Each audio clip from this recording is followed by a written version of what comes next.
ఆ దేవదేవతలను పులకరింపచేసే అద్భుతమైన పాటలను సుమన్ టీవీ వారి డివోషనల్ టైంలో మీరు కూడా ప్రతిరోజు వినాలనుకుంటే వెంటనే మా ఛానల్ని సబ్స్క్రైబ్ చేయండి.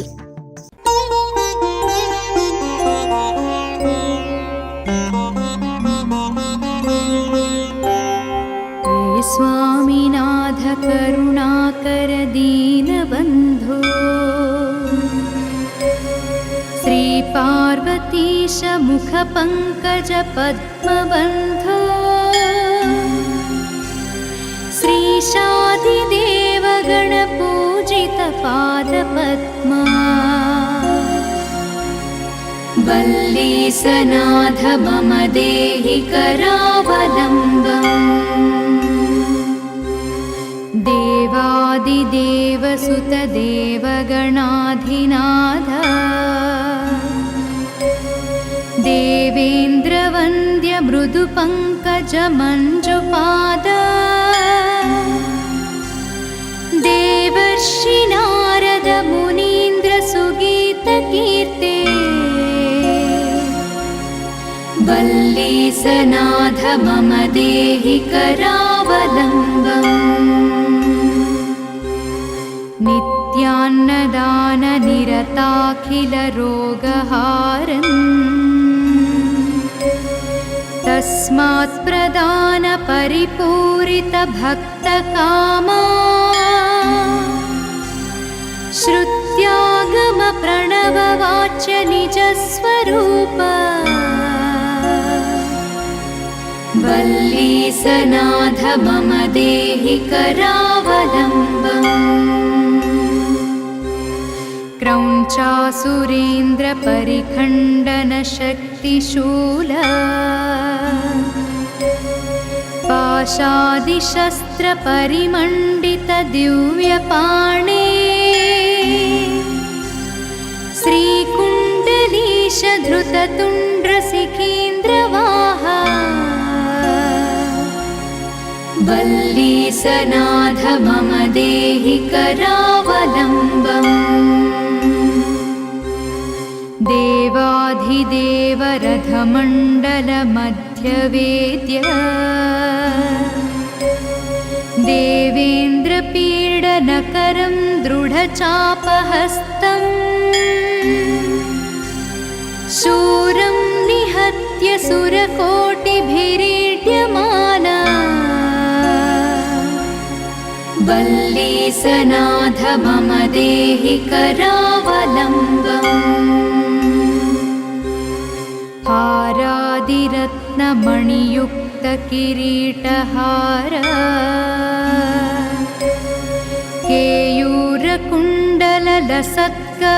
केयूरकुण्डललसत्कवचाभिरामा हे वीरतारक जयामर बृन्दवन्द्य वल्लीसनाथ मम देहि करावलम्बम्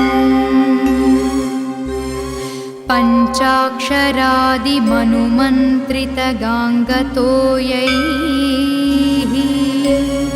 पञ्चामृतैः प्रमुदितेन्द्रमुखैर्मुनीन्द्रैः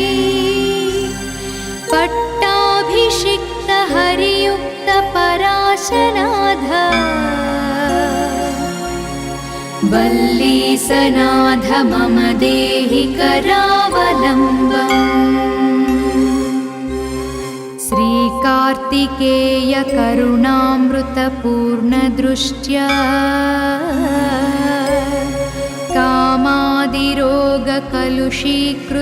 कामादिरोगकलुषीकृतदुष्टचित्तम्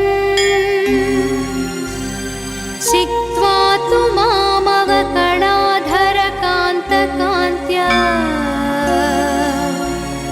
वल्लीसनाथ मम देहि करावलम्बम् सुब्रह्मण्याष्टकं पुण्यं ये पठन्ति द्विजोत्तमाः ते सर्वे मुक्तिमायन्ति सुब्रह्मण्य प्रसादतः सुब्रह्मण्य सुब्रह्मण्याष्टकमिदं प्रातरुत्थाय यः पठेत् कोटिजन्मकृतं पापं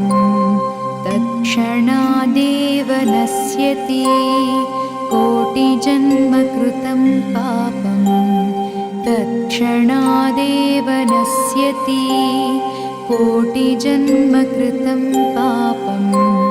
तत्क्षणादेव नश्यति तत्क्षणादेव नश्यति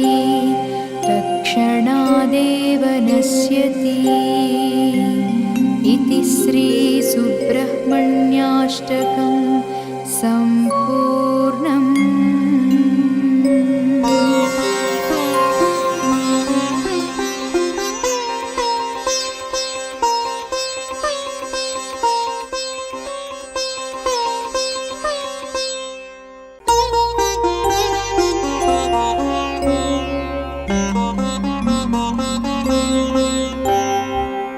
स्वामिनाथ करुणाकर दीनबन्धो श्रीपार्वतीश मुखपङ्कज पद्मबन्धो श्रीशादिदेव गणपूजित पादपद्मा वल्लीसनाथ मम देहि करावलम्बम् देवादिदेवसुत देवगणाधिनाथ देवेन्द्रवन्द्य मृदुपङ्कज मञ्जुपाद देवर्षि नारद मुनीन्द्र सुगीतकीर्ते वल्लीसनाथ मम देहि करावलम्बम् नित्यान्नदाननिरताखिलरोगहारन् तस्मात् प्रदानपरिपूरितभक्तकामा श्रुत्यागमप्रणववाच्य निजस्वरूप वल्लीसनाथ मम देहि करावलम्बम् क्रौञ्चासुरेन्द्रपरिखण्डनशक्तिशूल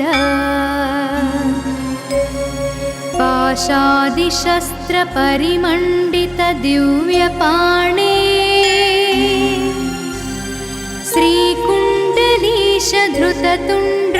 श्रीकुण्डलीशधृततुण्ड्रशिखीन्द्रवाहा वल्लीसनाथ मम देहि करावलम्बम्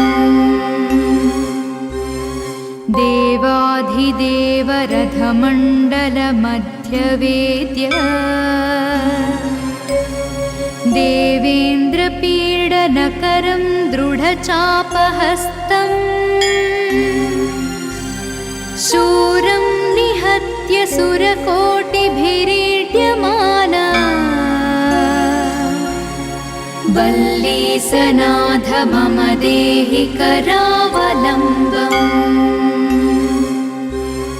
हारादिरत्नमणियुक्तकिरीटहार केयूरकुण्डललसत्कवचाभिरामा हे वीरतारक जयामर बृन्दवन्द्य वल्लीसनाथ मम देहि करावलम्बम् पञ्चाक्षरादिमनुमन्त्रितगाङ्गतोयैः पञ्चामृतैः प्रमुदितेन्द्रमुखैर्मुनीन्द्रैः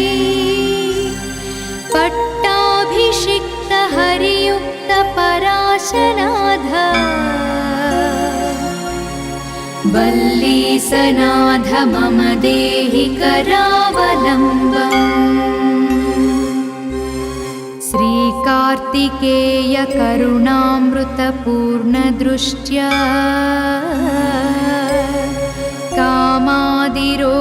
कलुषीकृतदुष्टचित्तम् सिक्त्वा तु मामवकणाधरकान्तकान्त्या वल्लीसनाथ मम देहि करावलम्बम्। सुब्रह्मण्याष्टकं पुण्यं ये पठन्ति द्विजोत्तमाः ते सर्वे मुक्तिमायन्ति सुब्रह्मण्यप्रसादतः। सुब्रह्मण्याष्टकमिदं प्रातरुत्थाय यः पठेत् कोटिजन्मकृतं पापं तत्क्षणादेव नश्यति। कोटिजन्मकृतं पापं तत्क्षणादेव नश्यति। कोटिजन्मकृतं पापं तत्क्षणादेव नश्यति। तत्क्षणादेव नश्यति। तत्क्षणादेव नश्यति। इति श्रीसुब्रह्मण्याष्टकं सम्पूर्णम्।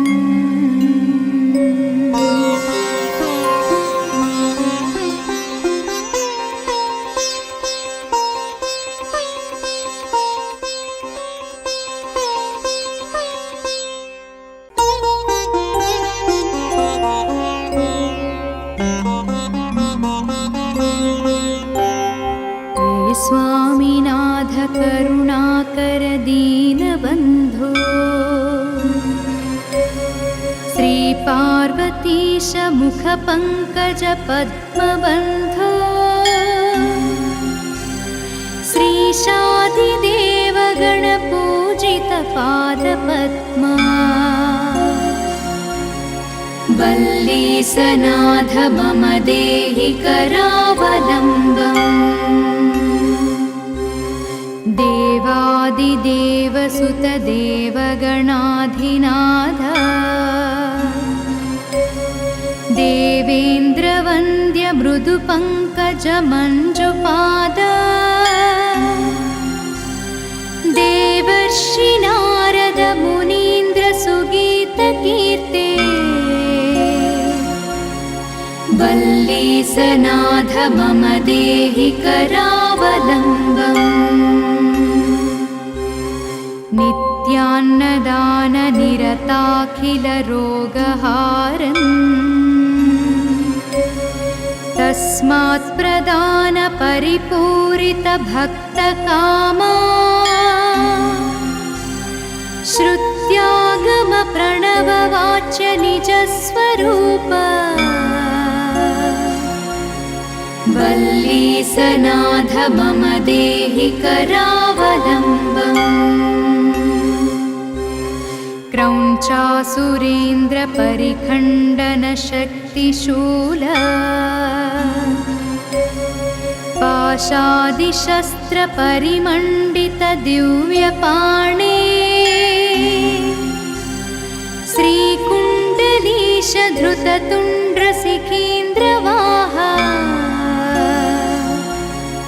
वल्लीसनाथ मम देहि करावलम्बम्।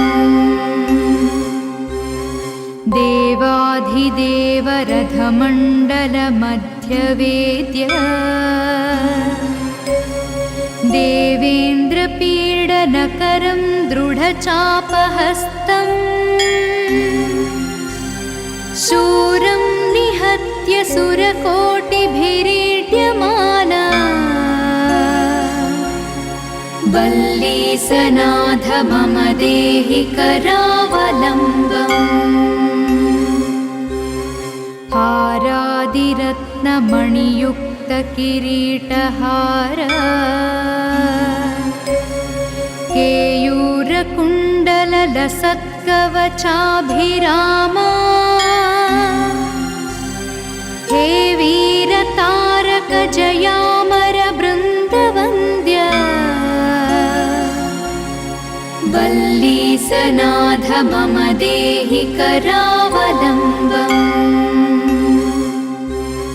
पञ्चाक्षरादिमनुमन्त्रितगाङ्गतो यैः पञ्चामृतैः प्रमुदितेन्द्रमुखैर्मुनीन्द्रैः पट्टाभिषिक्तहरियुक्तपराशनाथ वल्लीसनाथ मम देहि करावलम्बम् श्रीकार्तिकेय करुणामृतपूर्णदृष्ट्या कामादिरोगकलुषीकृतदुष्टचित्तम् सिक्त्वा तु मामवकणाधरकान्तकान्त्या वल्लीसनाथ मम देहि करावलम्बम् सुब्रह्मण्याष्टकं पुण्यं ये पठन्ति द्विजोत्तमाः ते सर्वे मुक्तिमायन्ति सुब्रह्मण्यप्रसादतः सुब्रह्मण्याष्टकम् इदं प्रातरुत्थाय यः पठेत् कोटिजन्मकृतं पापं तत्क्षणादेव नश्यति कोटिजन्मकृतं पापं तत्क्षणादेव नश्यति कोटिजन्मकृतं पापं तत्क्षणादेव नश्यति तत्क्षणादेव नश्यति तत्क्षणादेव नश्यति इति श्रीसुब्रह्मण्याष्टकं सम्पूर्णम्।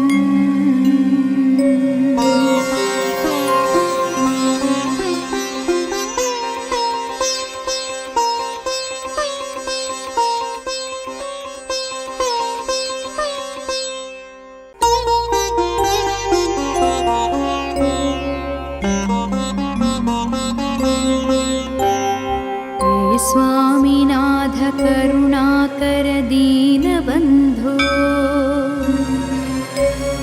श्रीपार्वतीश मुखपङ्कज पद्मबन्धो श्रीशादिदेव गणपूजित पादपद्मा वल्लीसनाथ मम देहि करावलम्बम् देवादिदेव सुतदेवगणाधिनाथ देवेन्द्रवन्द्य मृदुपङ्कज मञ्जुपाद देवर्षि नारद मुनीन्द्र सुगीतकीर्ते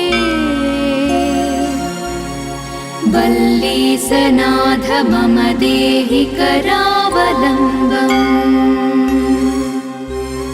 नित्यान्नदान निरताखिलरोगहारन्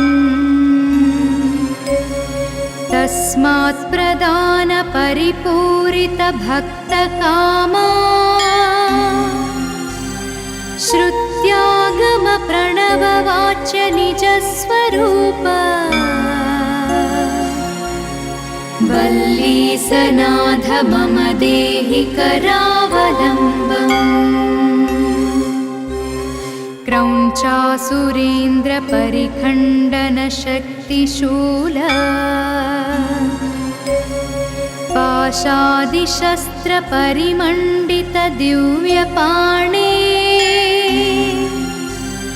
श्रीकुण्डलीश धृततुण्ड्र सिकीन्द्रवाहा वल्लीसनाथ मम देहि करावलम्बम् देवाधिदेव रथमण्डल मध्यवेद्य देवेन्द्रपीड रणकरं दृढचापहस्तम् शूरं निहत्य सुरकोटिभिरीड्यमाना वल्लीसनाथ मम देहि करावलम्बम्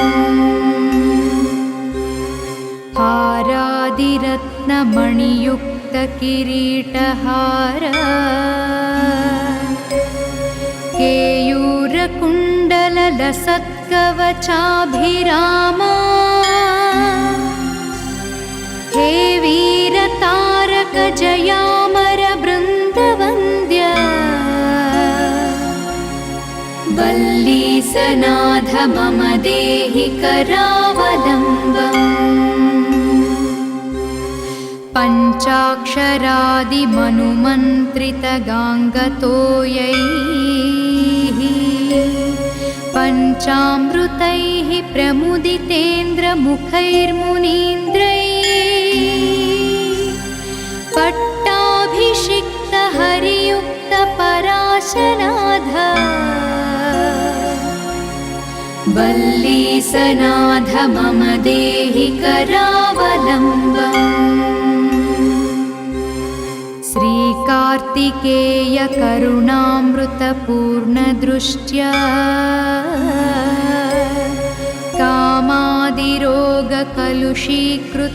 कामादिरोगकलुषीकृतदुष्टचित्तम्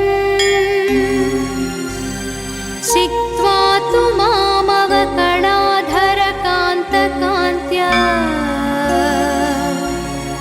वल्लीसनाथ मम देहि करावलम्बम् सुब्रह्मण्याष्टकं पुण्यं ये पठन्ति द्विजोत्तमाः ते सर्वे मुक्तिमायन्ति सुब्रह्मण्यप्रसादतः सुब्रह्मण्याष्टकमिदं प्रातरुत्थाय यः पठेत् कोटिजन्मकृतं पापं तत्क्षणादेव नश्यति कोटिजन्मकृतं पापं तत्क्षणादेव नश्यति कोटिजन्मकृतं पापं तत्क्षणादेव नश्यति तत्क्षणादेव नश्यति तत्क्षणादेव नश्यति इति श्रीसुब्रह्मण्याष्टकं सम्पूर्णम्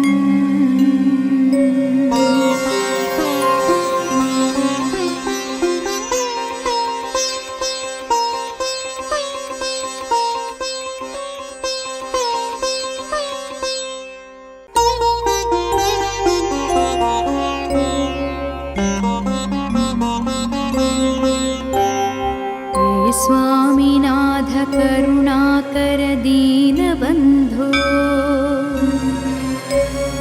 श्रीपार्वतीश मुखपङ्कज पद्मबन्धो श्रीशादिदेव गणपूजित पादपद्मा वल्लीसनाथ मम देहि करावलम्बम्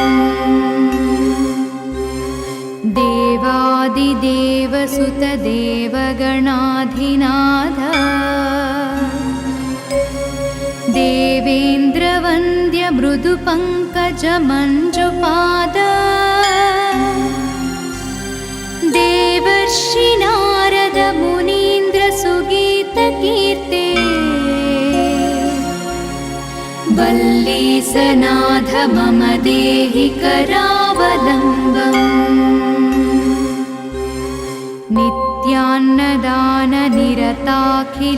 नित्यान्नदाननिरताखिलरोगहारन् तस्मात् प्रदानपरिपूरितभक्तकामा श्रुत्यागमप्रणववाच्य निजस्वरूप वल्लीसनाथ मम देहि करावलम्बम् क्रौञ्चासुरेन्द्रपरिखण्डनशक्तिशूल पाशादिशस्त्रपरिमण्डितदिव्यपाणे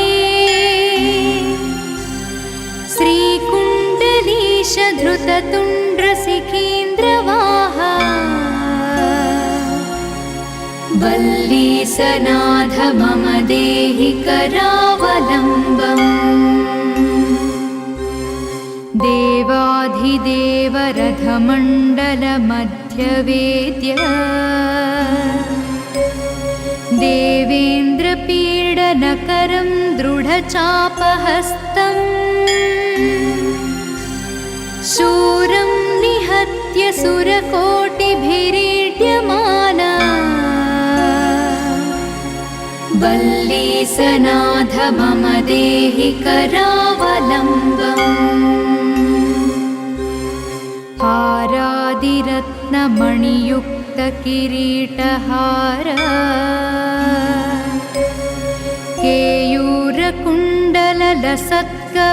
केयूरकुण्डललसत्कवचाभिरामा हे वीरतारकजयामरबृन्दवन्द्य वल्लीसनाथ मम देहि करावलम्बम् पञ्चाक्षरादिमनुमन्त्रितगाङ्गतोयैः पञ्चामृतैः प्रमुदितेन्द्रमुखैर्मुनीन्द्रैः पट्टाभिषिक्तहरियुक्तपराशनाथ वल्लीसनाथ मम देहि करावलम्बम्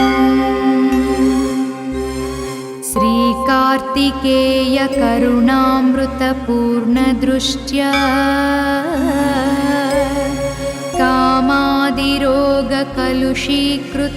कामादिरोगकलुषीकृतदुष्टचित्तम्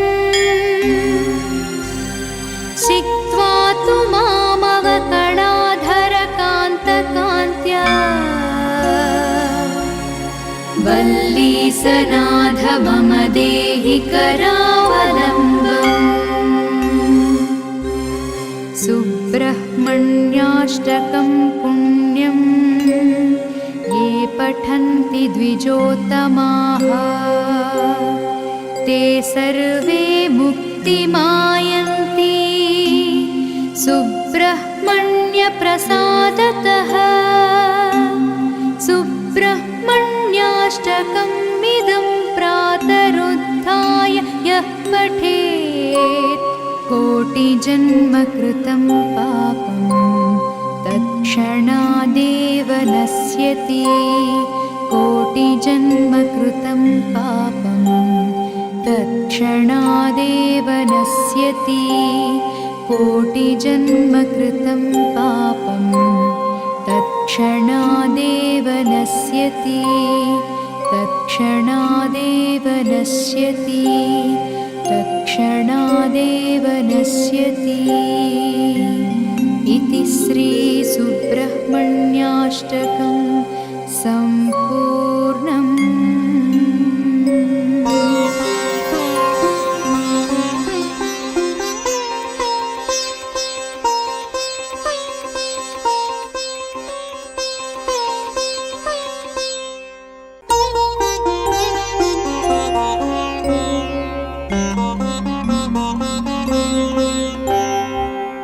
स्वामिनाथ करुणाकर दीनबन्धो श्रीपार्वतीश मुखपङ्कज पद्मबन्धो श्रीशादिदेव गणपूजित पादपद्मा वल्लीसनाथ मम देहि करावलम्बम् देवादिदेवसुतदेवगणाधिनाथ देवेन्द्रवन्द्य मृदुपङ्कज मञ्जुपाद देवर्षि नारद मुनीन्द्र सुगीतकीर्ते वल्लीसनाथ मम देहि करावलम्बम् नित्यान्नदान निरताखिल रोगहारन् तस्मात् प्रदान परिपूरित भक्तकामा श्रुत्यागम प्रणववाच्य निजस्वरूप वल्लीसनाथ मम देहि करावलम्बम् क्रौञ्चासुरेन्द्र परिखण्डन शक्तिशूल पाशादिशस्त्र परिमण्डित दिव्यपाणे श्रीकुण्डलीश धृततुण्ड्र सिखीन्द्रवाहा वल्लीसनाथ मम देहि करावलम्बम् देवाधिदेव रथमण्डल मध्यवेद्य देवेन्द्रपीडनकरं दृढचापहस्तम् शूरं निहत्य सुरकोटिभिरीड्यमाना वल्लीसनाथ मम देहि करावलम्बम् हारादिरत्नमणियुक्त किरीटहार केयूरकुण्डललसत्कवचाभिरामा हे वीरतारक जयामर बृन्दवन्द्य वल्लीसनाथ मम देहि करावलम्बम्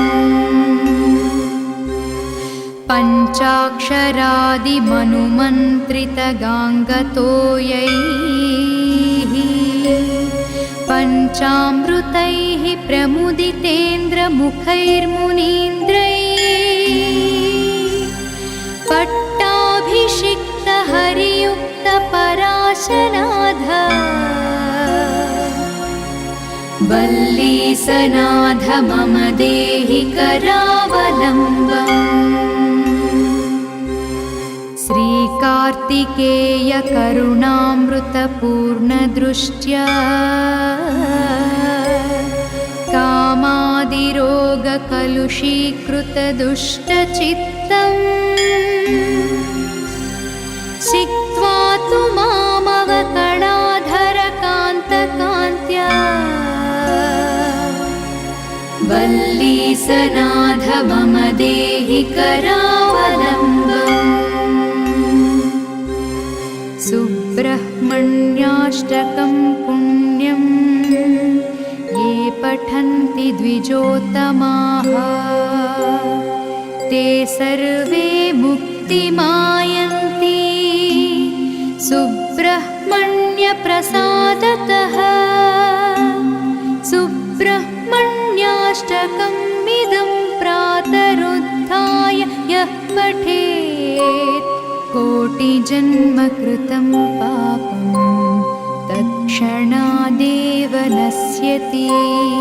कोटिजन्मकृतं पापं तत्क्षणादेव नश्यति कोटिजन्मकृतं पापं तत्क्षणादेव नश्यति तत्क्षणादेव नश्यति तत्क्षणादेव नश्यति इति श्रीसुब्रह्मण्याष्टकं सम्पूर्णम्।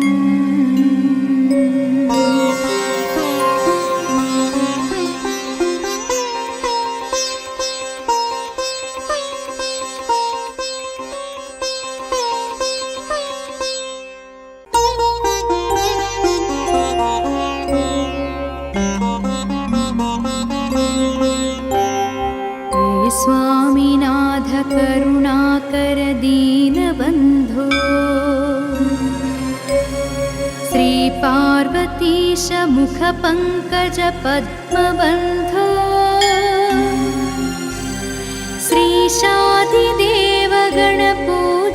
श्रीशादिदेवगणपूजितपादपद्मा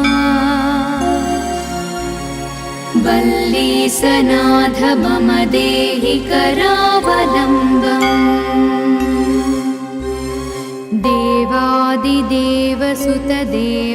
देवादिदेवसुतदेवगणाधिनाथ देवेन्द्रवन्द्य मृदुपङ्कजमञ्जुपाद देवर्षि नारद मुनीन्द्र सुगीतकीर्ते वल्लीसनाथ मम देहि करावलम्बम् नित्यान्नदाननिरताखिलरोगहारन् तस्मात् प्रदानपरिपूरितभक्तकामा श्रुत्यागमप्रणववाच्य निजस्वरूप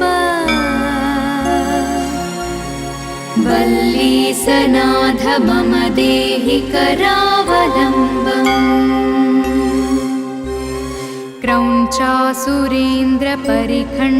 क्रौञ्चासुरेन्द्रपरिखण्डनशक्तिशूल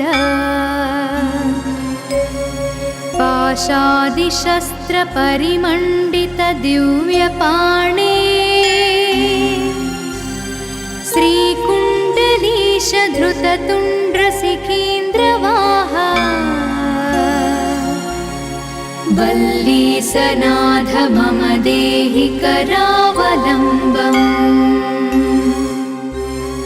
देवाधिदेवरथमण्डलमध्यवेद्य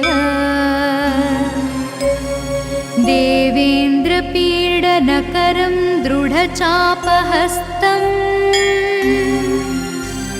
शूरं निहत्य सुरकोटिभिरीड्यमाना वल्लीसनाथ मम देहि करावलम्बम्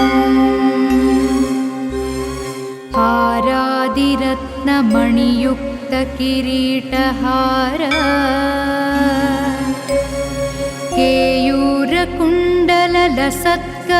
केयूरकुण्डललसत्कवचाभिरामा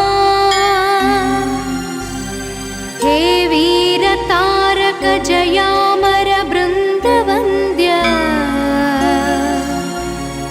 वल्लीसनाथ मम देहि करावलम्बम्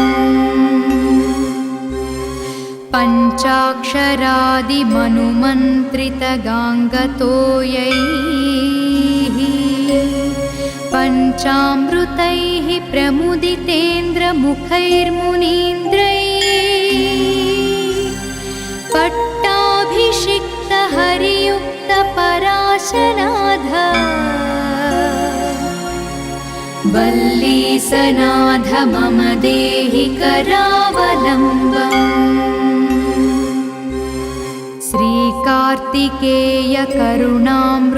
श्रीकार्तिकेयकरुणामृतपूर्णदृष्ट्या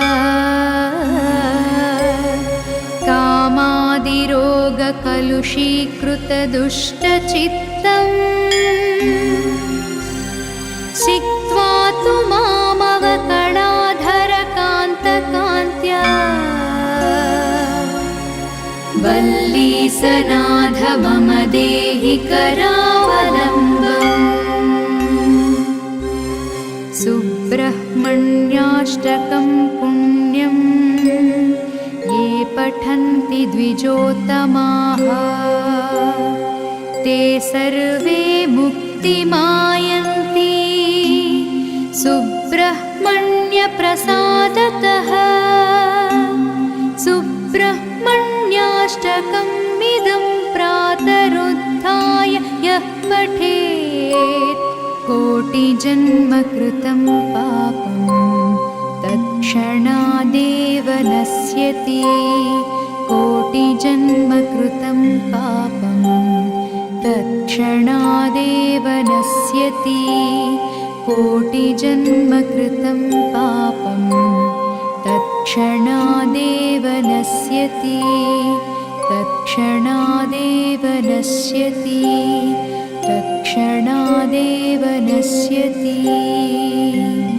इति श्रीसुब्रह्मण्याष्टकं सम्पूर्णम्।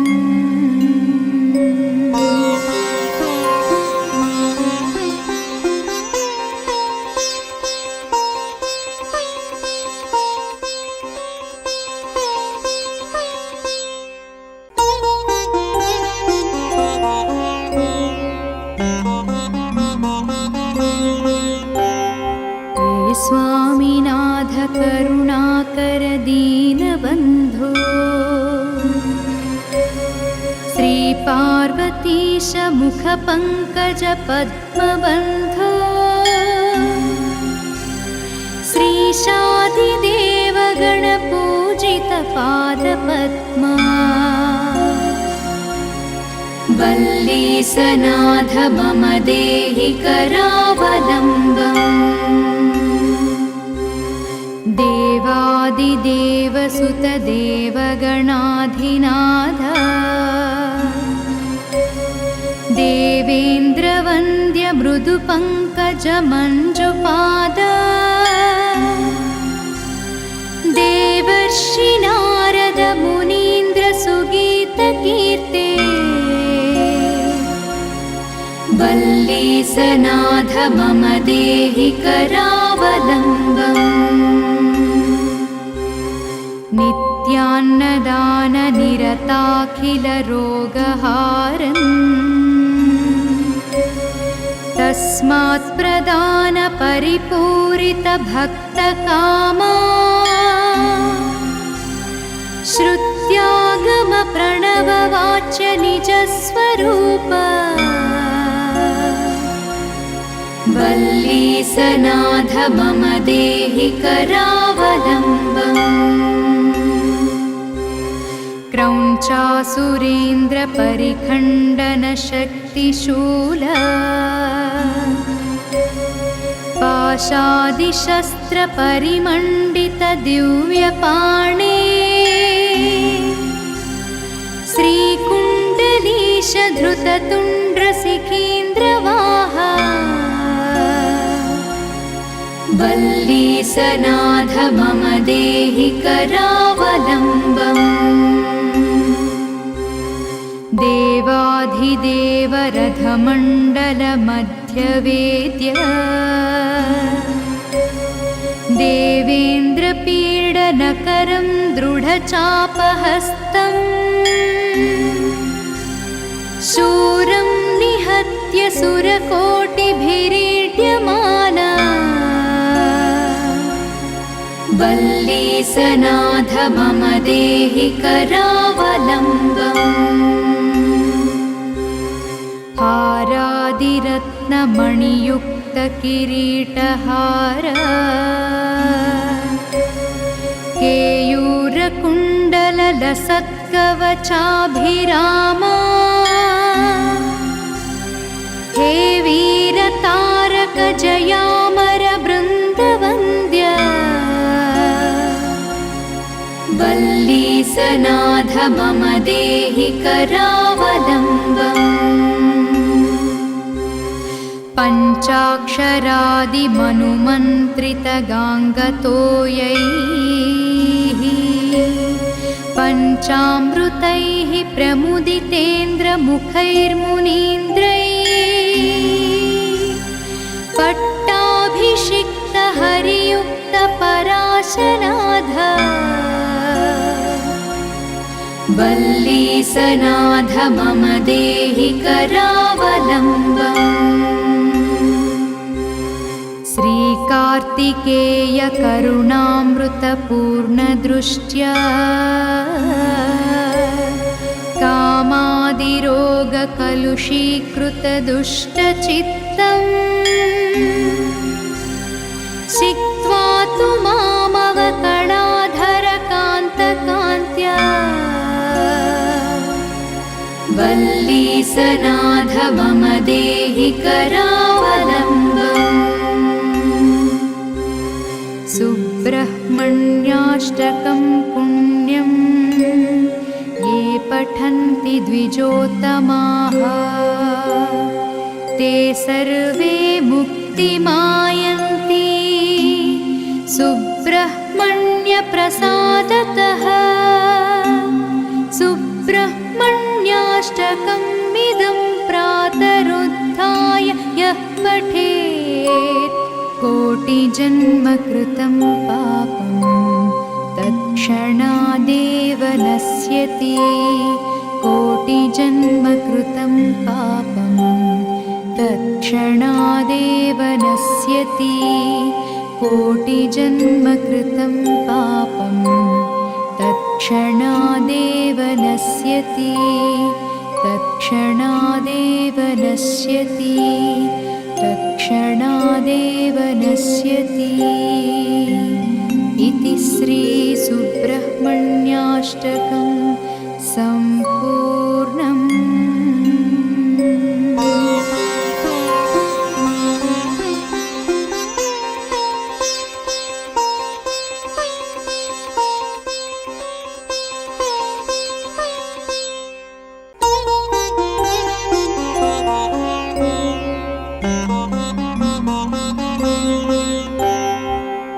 स्वामिनाथ करुणाकर दीनबन्धो श्रीपार्वतीश मुखपङ्कज पद्मबन्धो श्रीशादिदेव गणपूजित पादपद्मा वल्लीसनाथ मम देहि करावलम्बम्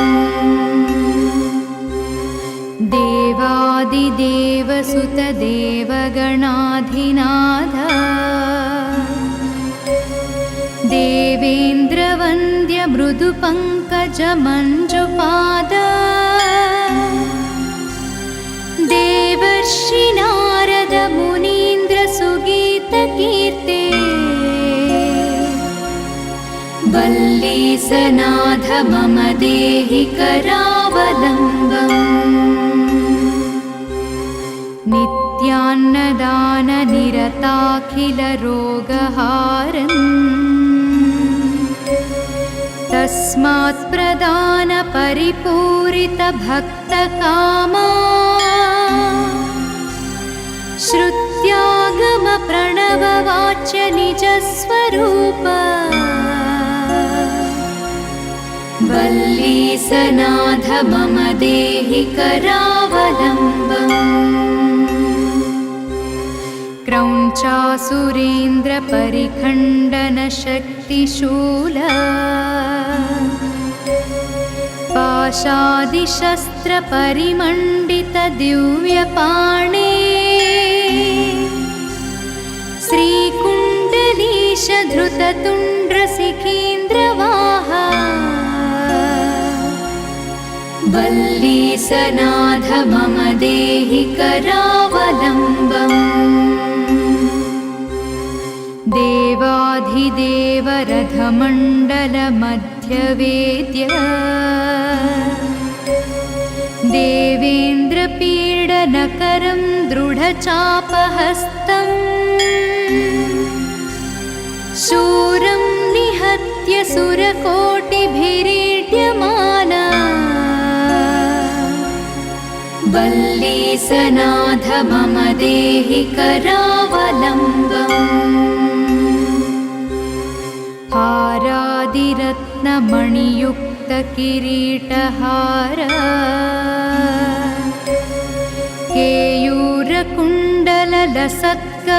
केयूरकुण्डललसत्कवचाभिरामा हे वीरतारक जयामर बृन्दवन्द्य वल्लीसनाथ मम देहि करावलम्बम् पञ्चाक्षरादिमनुमन्त्रितगाङ्गतोयैः पञ्चामृतैः प्रमुदितेन्द्रमुखैर्मुनीन्द्रैः पट्टाभिषिक्त हरियुक्त पराशनाथ वल्लीसनाथ मम देहि करावलम्बम् श्रीकार्तिकेय करुणामृतपूर्णदृष्ट्या कामादिरोगकलुषीकृतदुष्टचित्तम् सिक्त्वा तु मामवकणाधरकान्तकान्त्या वल्लीसनाथ मम देहि करावलम्बम् सुब्रह्मण्याष्टकं पुण्यं ये पठन्ति द्विजोत्तमाः ते सर्वे मुक्तिमायन्ति सुब्रह्मण्यप्रसादतः सुब्रह्मण्याष्टकमिदं प्रातरुत्थाय यः पठेत् कोटिजन्मकृतं पापं तत्क्षणादेव नश्यति कोटिजन्मकृतं पापं तत्क्षणादेव नश्यति कोटिजन्मकृतं पापं तत्क्षणादेव नश्यति तत्क्षणादेव नश्यति तत्क्षणादेव नश्यति इति श्रीसुब्रह्मण्याष्टकं सम्पूर्णम्।